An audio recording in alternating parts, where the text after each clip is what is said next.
Quadrinhos japoneses, mais conhecido como mangá, é uma forma de leitura popularmente conhecida que ajuda tanto como entretenimento, como também fuga da realidade. E eu confesso que sempre tive um certo preconceito com mangás, e ainda vejo que uma certa quantidade de pessoas evitam consumir por se tratar de uma leitura. Até porque é mais fácil assistir algo totalmente dublado, animado, colorido e coreografado do que ler alguma coisa em preto e branco que precisa usar um pouco de interpretação para entender algumas lutas. Eu até me impressionei. Caraca, eu sou bom.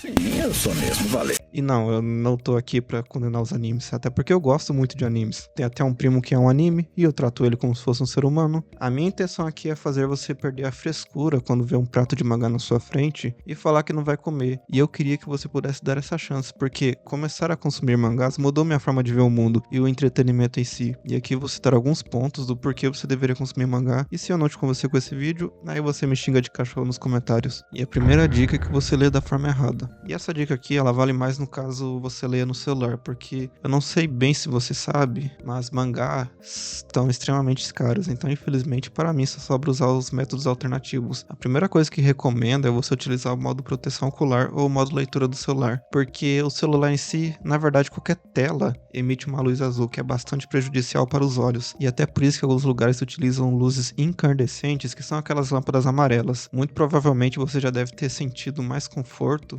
estando em um restaurante onde usava luzes amarelas. Isso porque a luz amarela é mais aconchegante para os olhos e talvez você ache um pouco estranho a tela do seu celular toda amarela, mas isso você se acostuma com 1 ou 2 dias de uso. Querendo ou não, isso evita de você passar por aquela sensação de sentir seus olhos queimando ou cansados após ficar muito tempo lendo, e ainda vai deixar a leitura mais confortável do que já era. E a outra parte disso seria que você deveria ativar o modo não perturbe, que evite cair notificações em geral, até porque não tem como você ler qualquer coisa enquanto seu amigo Pedro, que é um desocupado da vida e passa o dia todo no WhatsApp enviando 30 reais no Instagram, enquanto chega o final do dia e ele te chama no WhatsApp dizendo que está cansado e a vida pra ele é muito difícil, enquanto você, que passou 8 horas debaixo do sol carregando quilos de cimento e batendo massa, decide responder dizendo: é foda. Desculpa, Pedro, mas não tem como eu ver essas notificações. Infelizmente, as notificações atrapalham demais na leitura. Não só na leitura, mas em geral. Qualquer coisa que você faça diferente acabará atrapalhando. Segundo ponto, acessibilidade. Uma das coisas que o mangá possibilita é a facilidade de acesso. Quando você for para um lugar chato, facilmente você pode ler alguns capítulos para se entreter, o que seria muito melhor do que ficar rolando alguma rede social, que faz você ficar viciado e comparando a sua vida com a dos outros. E você pode fazer isso em diversos lugares. Leve até a biqueira. Seja no ônibus, na casa de um parente chato, em uma fila de espera, no trabalho.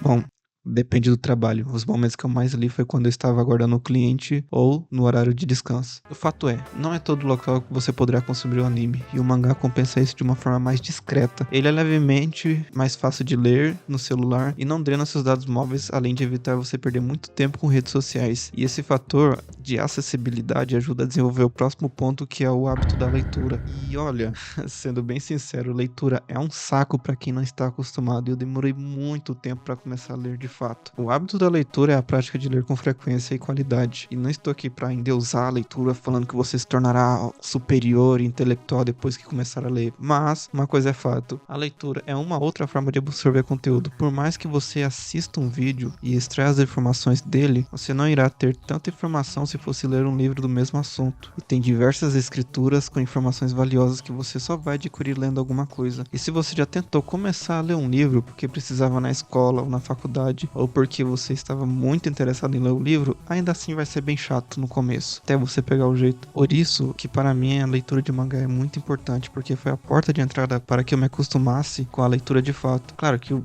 mangá nem se compara a consumir um livro de 100 páginas, por exemplo, mas você perde aos poucos aquela preguiça de ler texto, você fica mais interativo com as palavras, porque você se deixa expor mais e mais naquilo. Seria como você começar a consumir qualquer coisa em inglês, por exemplo. No começo vai ser uma tremenda de uma tortura, mas com o tempo aquilo fica cada vez mais natural e rotineiro, e dependendo do mangá você irá ler muita coisa, como no arco atual de Hunter x Hunter, que o Togashi pesou na mão quando estava fazendo o arco, porque misericórdia, olha isso, velho, olha, é muito texto, e isso não tira o fato de que você está lendo alguma coisa. E foi dessa forma que para mim, ler deixou de ser uma tortura e passou a ser um hábito divertido. O quarto ponto seria a história e as artes originais. O mangá será a forma que o autor poderá passar sua verdadeira mensagem, porque a partir do momento que existe uma adaptação animada do mangá, ela sempre estará cabível a alterações, cortes e censuras. E isso é normal, porque são mídias diferentes, não tem como fazer exatamente idêntico. E isso acontece em qualquer obra do Junji Ito, por mais que tentem adaptar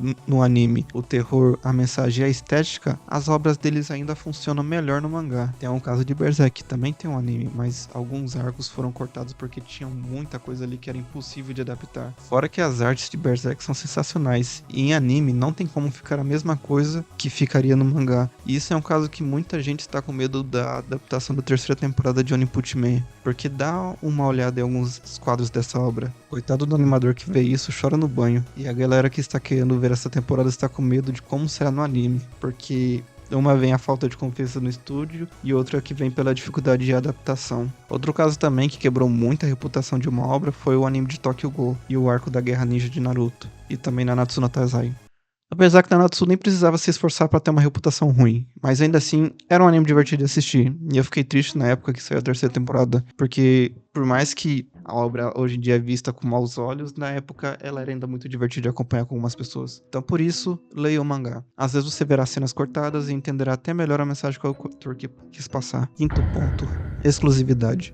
Infelizmente, talvez não tenhamos uma adaptação de alguns mangás como Vagabond, Pum Pum, 20th Century Boys, Berserk e entre outros. Apesar que Berserk tem um anime, mas além de não ser uma adaptação completa, ainda tem o fato de estar longe de ser uma boa adaptação, e isso inclui as obras de Junji Ito também. Fora que tem muitos animes que não recebem uma sequência, como por exemplo Noragami. Meu amigo, se você é fã de Noragami, já não basta o fato do mangá ter ficado anos em hiato, ainda tem um caso de talvez nunca receber uma adaptação das próximas temporadas. Então só o fato de não ler mangá, você deixa de consumir muita coisa, muitas obras boas, ou até obras que ainda não chegaram em animação, e você não precisaria esperar anos e anos para uma adaptação ou segunda temporada. O fato de muitas obras não terem um anime também vem do fato de que algumas delas não funcionam em anime, ou serem até pesadas demais para poder ser adaptado em formato de animação, como o caso de Vagabond, que consegue ser um mangá único, mas sendo sincero, eu penso que talvez, se Vagabond fosse animado, ele seria uma obra arrastada e não muito popular. Apesar que é minha opinião, é tudo suposição minha, e isso dependeria muito do estúdio que fosse feito e de como que chegaria.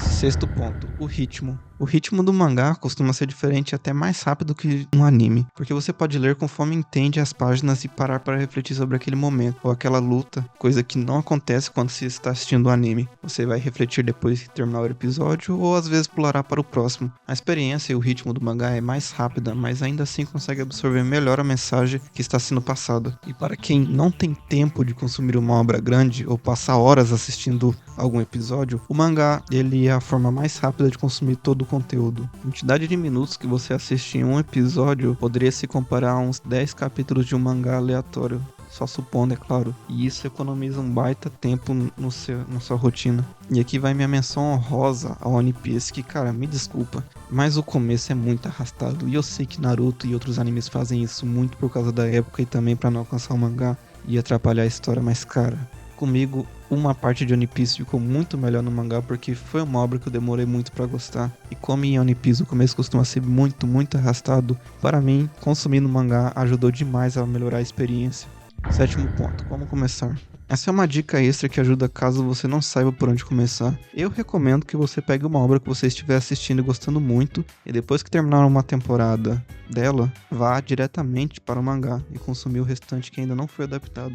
Eu fiz dessa forma com Chainsaw Man. Depois que eu terminei a primeira temporada, fui diretamente acompanhar o mangá. E a mesma coisa eu fiz com One Piece, porque você pega todo o hype que você tá pelo anime, a empolgação de saber a continuação da história, e continua acompanhando independente da mídia. E nisso você pega melhor um ritmo e uma empolgação de continuar. Penso que esse seria o melhor método para você engatar de vez na leitura de mangá. Leitura de mangá no geral pode ser muito benéfica para você que não tem o costume de consumir muita leitura. Você fica menos refém de uma única forma de mídia e começa a dar isso a novas portas forças do entretenimento e conhecimento. Então não se preocupe, esse costume não virá do dia pra noite. Eu mesmo levei em média 1 ano para me acostumar, não só com mangás, mas também com leituras em geral. Você passa a ter menos preguiça de acessar qualquer fonte de conhecimento e acaba se divertindo e aproveitando o processo. O importante de qualquer coisa é você se sentir bem com tudo isso e ainda poder se divertir no processo, porque no final de tudo, o único arrependimento que você poderá ter seria o de não ter começado antes. Então, caso haja dúvidas, há diversos aplicativos e sites que você pode ler mangá ou comprar eles, o que é uma opção não muito barata. Eu agradeço demais de verdade por ter chegado até aqui e te espero no próximo vídeo.